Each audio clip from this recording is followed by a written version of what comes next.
na ile siku nilolala na wewe naijutia sana yani. Sasa nini unachoongea Husna? Unachojutia ni nini? Na wewe ndio mwanamke uliotawala moyo wangu. Na kwa taarifa yako, wewe ndio mwanamke ninayekutazama kama mke wangu. Huyo Jumali hayuko hata kidogo kwenye akili yangu. Nawaza hata siku moja ni kwanza hata kidogo tu hivi, hata zidishe chumvi kwenye mboga na mfukuza.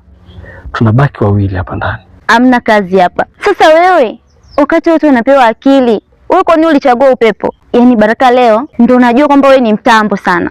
Mungu nisaidie katika hili. Husna, ni mambo gani unaniambia? Unajua utanikwaza.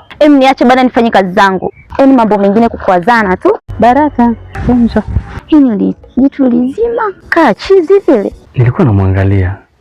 Kumbe anajua kufua eti. Jumali umechanganyikiwa. Mbona nipiga kofi zito namna hii? Hata sijachanganyikiwa. Leo nilikuwa nimeingia Instagram, nikakuta post inasema hivi, kofi la mpenzi aliumi. Kwa hapa nilikuwa najaribu tu niangalie kama limeuma. Kwani limeuma? Hebu njoo nikujaribisha. Uone kama linauma au aliumi.